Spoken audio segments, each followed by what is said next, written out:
Thank you, Mr. Chairman. So for a solid year while he ran for president, Donald Trump promised pretty much every day that he was going to lower costs on day one, if he was elected. Those were his words, not mine. So Secretary Bessent, you are one of the president's top economic advisors. Let's just start with a little truth-telling about the Trump economy 1 year in. Affordability is the top concern for Americans across the country. Donald Trump has called affordability, I want to get this right, a hoax. He's called it a scam. He's called it a con job. You are the Secretary of Treasury. You know the numbers. Is affordability a hoax, a scam, or a con job? Senator, it may be a bit nuanced for you, but what President Trump is referring to is the media saying that the affordability crisis was generated by this administration when it was you and President Biden who destroyed the buying power of the American people. So there is an affordability crisis, and you were front and center in it. So let me make sure that I understand. Donald Trump is not saying that affordability, what's happening to families right now, is a hoax? He is saying that trying to lay the blame at this administration rather than the Biden-Warren economy is a hoax. Okay, so it all happened before he got it.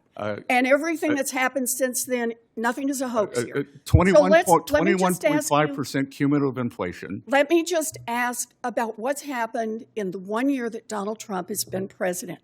Last week, President Trump said, quote, "We have the groceries going down."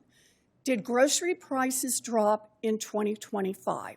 Numerous prices have. Did grocery prices drop in 2025? Numerous grocery prices have gone down. I'm sorry, I don't know if you can't hear me. Did grocery prices drop in 2025? Numerous grocery prices have gone down. Some of them. And in fact, we have seen inflation at 2.1% for the past 3 months. Have you seen the Bureau of Labor Statistics, that is Donald Trump's own Bureau of Labor Statistics numbers, that report that grocery prices were 2.4% higher at the end of 2025 than they were at the end of 2024.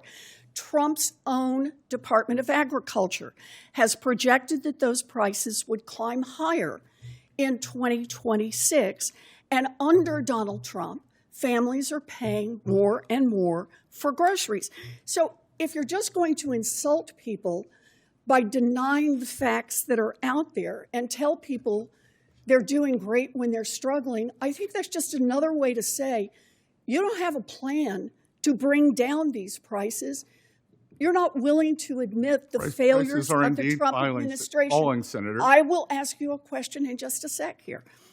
It's not just groceries. The numbers from Trump's own economic agency show that Americans are paying more for utility bills, more for health care, more for housing construction. Families aren't fooled by these lies. Mr. Secretary, you owe it to American families to own up what's going on.